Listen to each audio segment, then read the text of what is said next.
जय हिंद दोस्तों, NCERT science class 10th में आप सभी का स्वागत है। आज की इस वीडियो पे हम देखेंगे कि भाई सोडियम हाइड्रोक्साइड का निर्माण कैसे होता है, विरंजक चूर्ण का निर्माण कैसे होता है, बेकिंग सोडा का निर्माण कैसे होता है और हमारा जो धावन सोडा होता है, निरमा जिसको आप बोलते हो, उसका निर्माण कैसे होता है। ठीक है, तो देखते हैं भाई कैसे कैसे इसका निर्माण होता है। सबसे पहले हम देखेंगे सोडियम हाइड्रोक्साइड का निर्माण कैसे होता है। उसके पहले मैं बताना चाहूँगा, सबसे इंपॉर्टेंट है, अगर आप चैप्टर 2 तैयार कर रहे हैं तो ये आपके जरूर तैयार होने चाहिए, क्योंकि इन्हीं में से आपके प्रश्न बनते हैं और ज़्यादातर बोर्ड एग्जाम में प्रश्न आप देखेंगे तो इन्हीं में से देखने को मिलते हैं। कभी पूछ लेगा कि भाई सोडियम हाइड्रोक्साइड के 2 उपयोग बताइए, या कभी पूछ लेगा कि सोडियम हाइड्रोक्साइड का निर्माण कैसे होता है, या कभी पूछ लेगा कि भाई कैल्शियम CaOCl2 का निर्माण कैसे होता है, मतलब कैल्शियम हाइपोक्लोराइड यानी आपका विरंजक चूर्ण का निर्माण कैसे होता है, या बेकिंग सोडा का निर्माण कैसे होता है, या फिर पूछेगा आपका ये वाला कि भाई Na2CO3 का निर्माण कैसे होता है। ठीक है, तो इस तरीके से आपकी रिएक्शन बनती हैं, तो इसलिए आपको मैं बोल रहा हूँ कि इनको जरूर तैयार करो। तो चलिए देखते हैं, मैं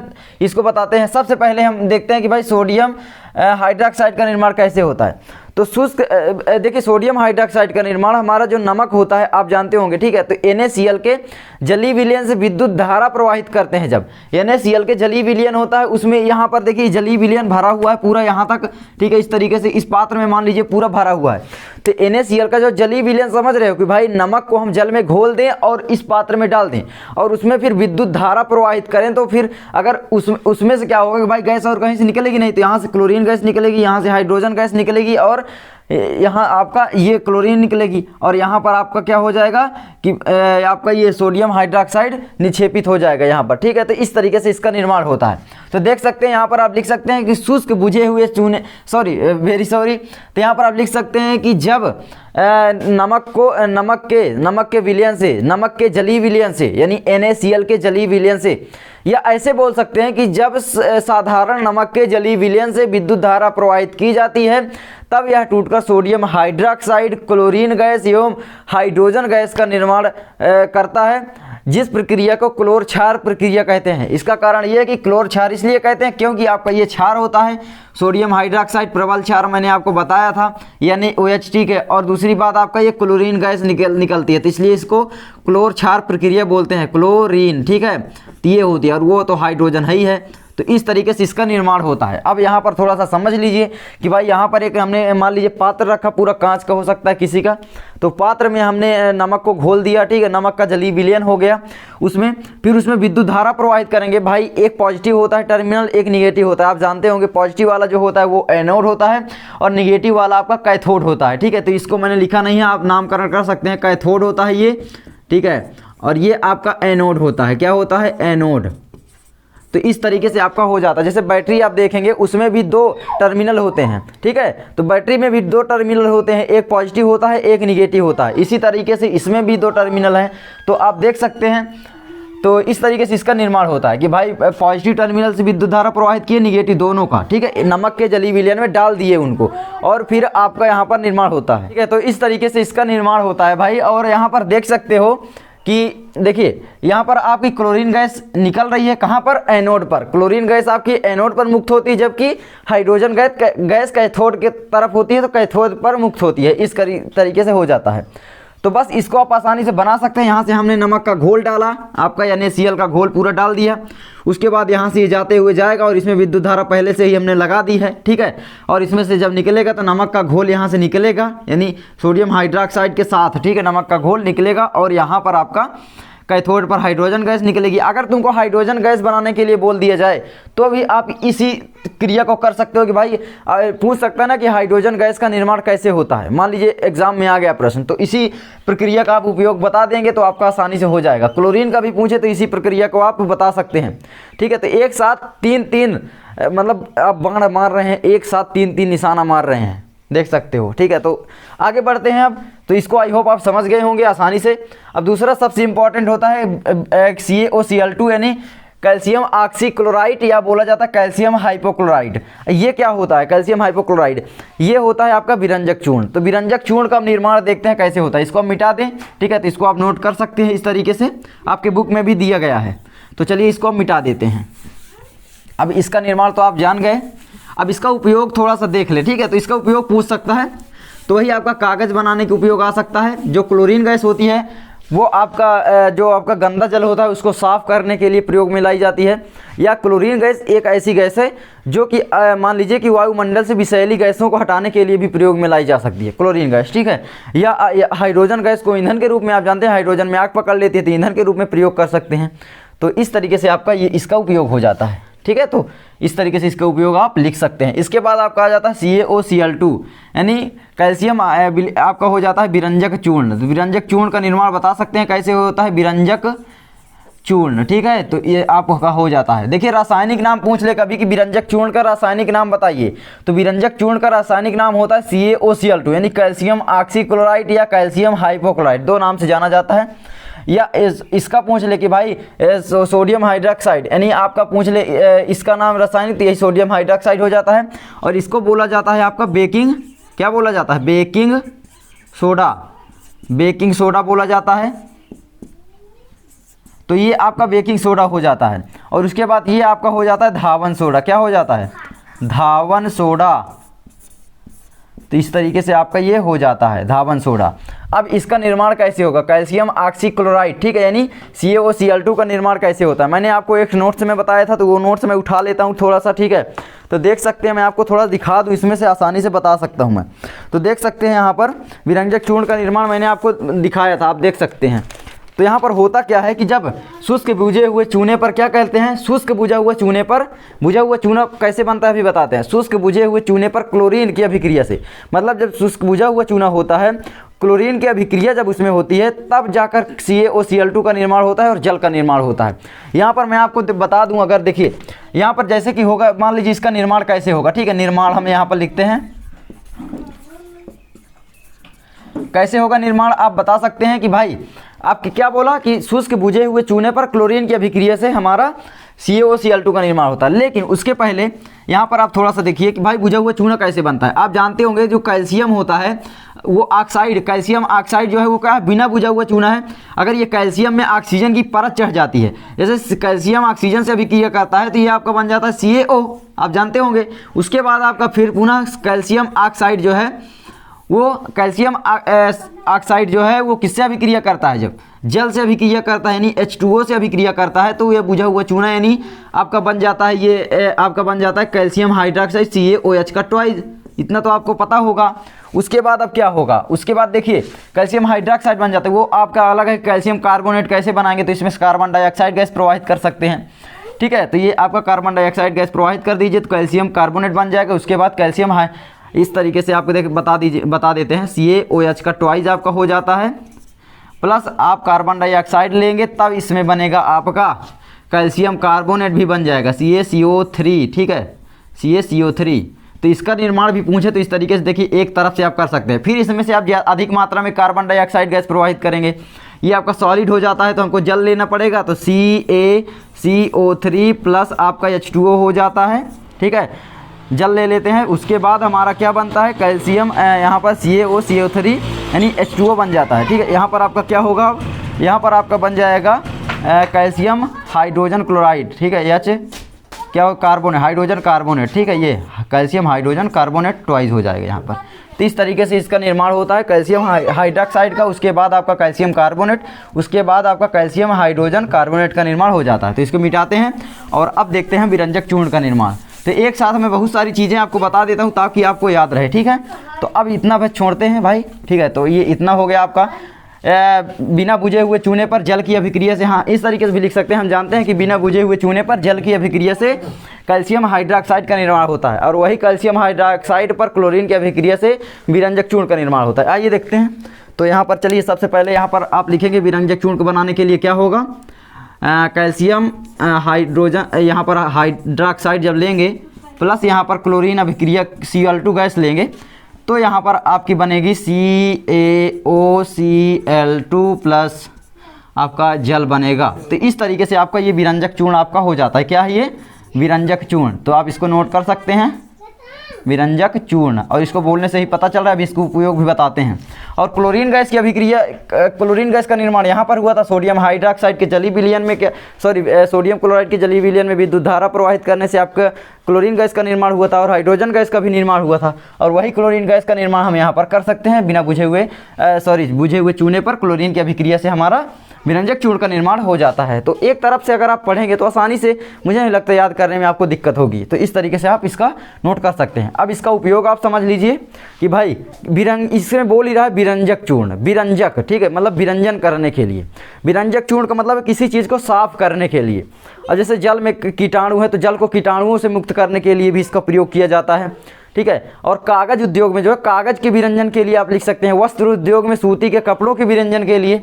तो बहुत सारे आप उपयोग आसानी से इसके लिख सकते हैं। मतलब देखिए ध्यान में रखने वाली बात क्या है, केवल विरंजन, और विरंजन का मतलब है साफ, और साफ करने के लिए कहाँ कहाँ पर कुछ चीज़ें प्रयोग होती हैं ये तो आप आसानी से लिख सकते हैं। चीनी के विरंजन के लिए इस तरीके से भी लिख सकते हैं। तो यहाँ पर मैंने आपको देखा पीने वाले जल को जीवाणुओं से मुक्त करने के लिए।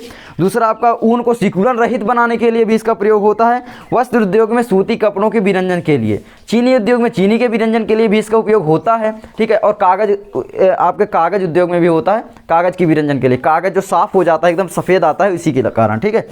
अब देखते हैं आगे आपका आ जाता है कैल्शियम, यहाँ पर सोडियम हाइड्रोजन कार्बोनेट यानी बेकिंग सोडा का निर्माण कैसे होता है। हर पेज मैंने आपको नोट्स भी प्रोवाइड किया था, आप जानते होंगे। तो देखिए बेकिंग सोडा का निर्माण कैसे होता है। तो अब मैं आपको बता दूं थोड़ा सा कि भाई जो बेकिंग सोडा होता है इसका रासायनिक नाम सोडियम हाइड्रोजन कार्बोनेट होता है, या आप बोल सकते हैं सोडियम बाइकार्बोनेट, ठीक है।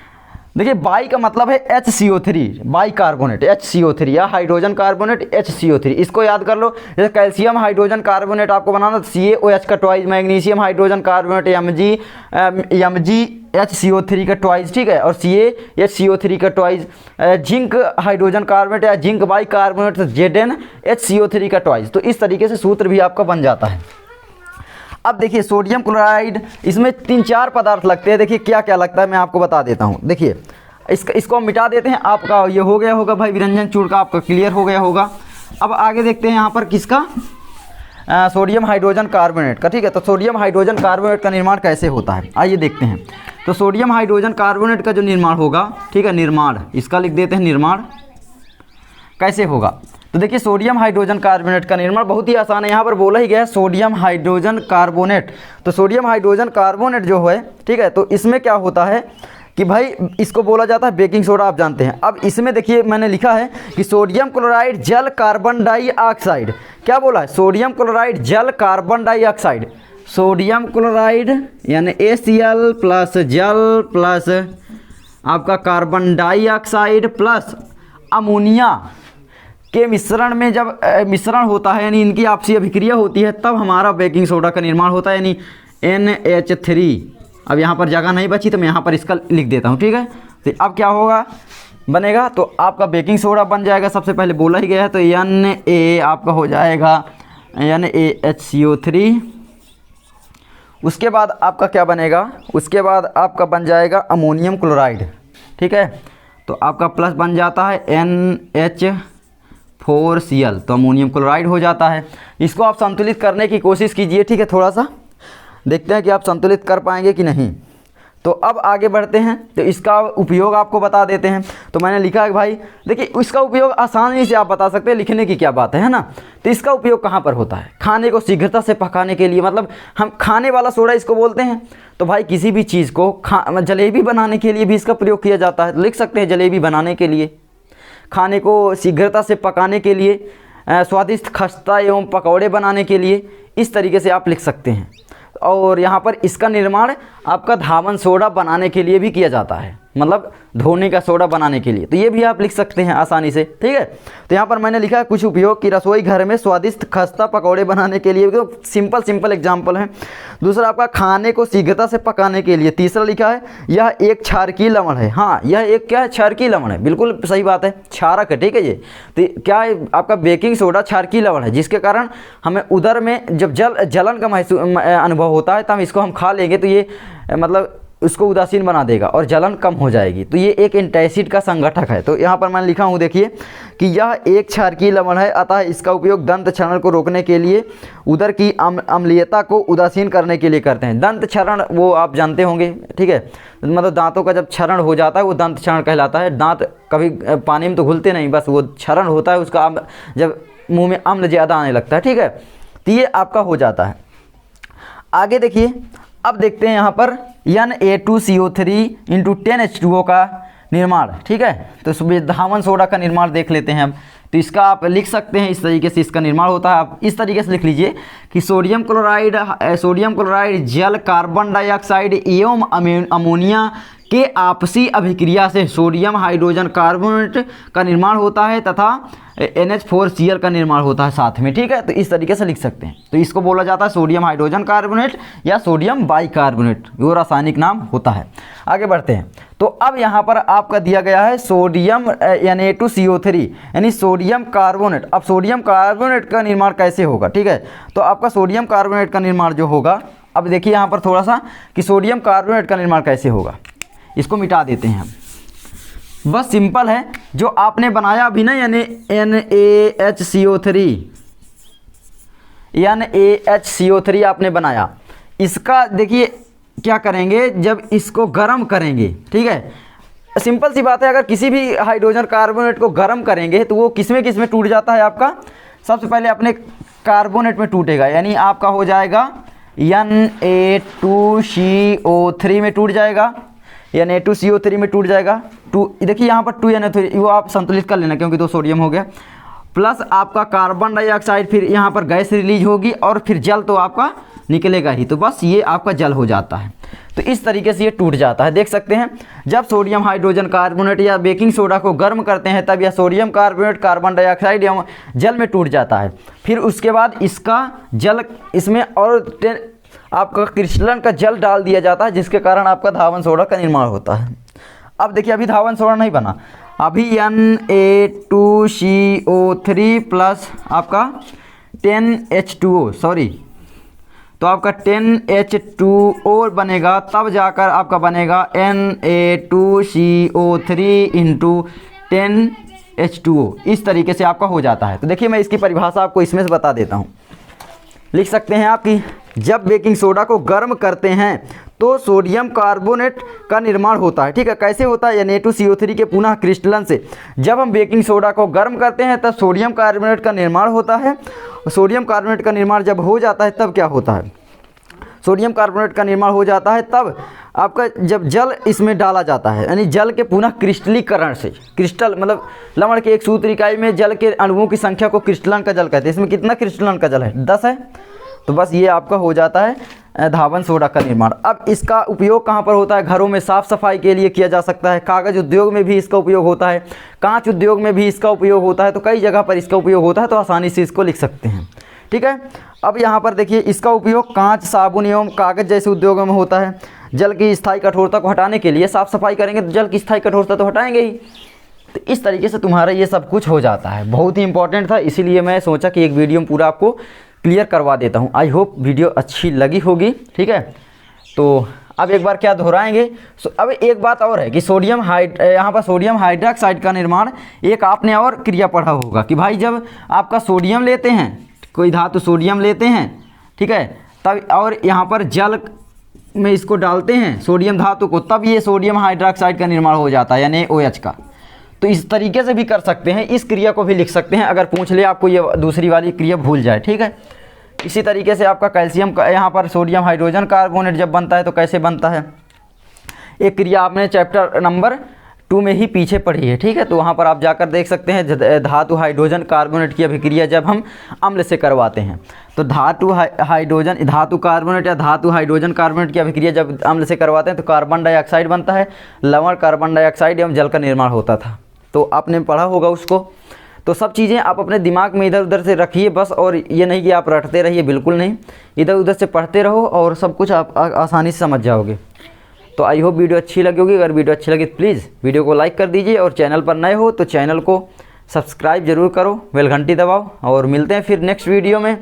तब तक के लिए और देखिए यहाँ पर मैं अलग अलग इनकी वीडियो फिर लाऊंगा, ठीक है, एक एक करके आपको कॉपी में भी समझा दूंगा। तो मिलते हैं नेक्स्ट वीडियो में, तब तक के लिए जय हिंद।